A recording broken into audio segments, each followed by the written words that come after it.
అంతన్నారు ఇంతన్నారు, చివరికి అంతే లేకుండా పోయారు. ఎరగదీసేస్తున్నాం, చరిత్ర సృష్టించబోతున్నాం, వాళ్ళ కోటలు బద్దలగొట్టేయబోతున్నామని బిల్డప్ల మీద బిల్డప్లు ఇచ్చేశారు.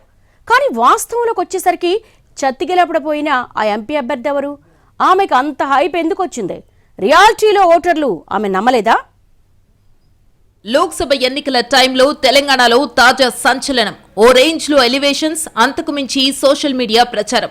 అబ్బో ఇంకేముంది, పాత బస్తీలో మజ్లిస్ కోట బద్దలైనట్టే, మేడం హైదరాబాద్ ఎంపీ అయిపోయినట్టేనంటూ భీభత్సమైన బిల్డప్లు ఇచ్చారు. అయితే అదంతా ప్రచారంలో మాత్రమే. వాస్తవానికి వచ్చేసరికి అంతా తూచన్నారు ఓటర్లు. బీజేపీ తరఫున పోటీ చేసిన మేడం ఓడిపోయారు. ఎంఐఎం అధ్యక్షుడు, ఆ పార్టీ అభ్యర్థి అసదుద్దీన్ ఓవైసీ ఘన విజయం సాధించారు. ఇక్కడ చెప్పుకోవాల్సిన ఇంకో విషయం ఏంటంటే, అసదుద్దీన్ ఓవైసీ ఇప్పటికి 5 సార్లు ఎంపీగా ఎన్నికయ్యారు. పోటీ చేసిన ప్రతిసారి ఆయన మెజారిటీ పెరుగుతూనే వస్తోంది.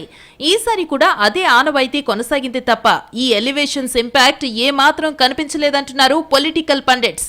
2019 ఎన్నికల్లో అసద్కు 2,82,187 ఓట్ల మెజారిటీలో 58.9% ఓట్లు రాగా, ఈసారి ఆ మెజారిటీ 3,38,087 ఓట్లకు ఎగబాకింది. అలాగే ఓట్ షేర్ కూడా 61.8కి పెరిగింది. మరి హైదరాబాద్ ఎంపీ సీట్లో ఏదో జరిగిపోతుందని ఎన్నికలకు ముందిచ్చిందంతా బిల్డప్పేనా? అంత సోషల్ మీడియా సెన్సేషనేనా అంటే ఎనీ డౌట్ అని పొలిటికల్ పండిట్స్ క్వశ్చన్. అసదుద్దీన్కి 6,61,981 ఓట్లు పోలైతే, ఆయనతో ఢీ అంటే ఢీ అన్నానని చెబుతున్న మాధవీలతకు 3,23,894 ఓట్లు మాత్రమే వచ్చాయి. పరిస్థితి అలా ఎందుకు మారింది అంటే, బీజేపీలోనే భిన్న స్వరాలు వినిపిస్తున్నాయి. మాధవీలత ఓవర్ ఎలివేషన్స్ తెలంగాణ బీజేపీలోని చాలా మంది నాయకులకు నచ్చలేదని, అందుకే వాళ్లు హైదరాబాద్ విషయంలో పెద్దగా పట్టించుకోలేదన్న టాక్ వినిపిస్తోంది. అలాగే హైదరాబాద్ ఎంపీ సీటు పరిధిలో కీలకమైన గోషామహల్ ఎమ్మెల్యే రాజాసింగ్ అసలు ఇన్వాల్వే అవ్వలేదని, ఆ ప్రభావం కూడా ఉండి ఉండవచ్చంటున్నారు విశ్లేషకులు.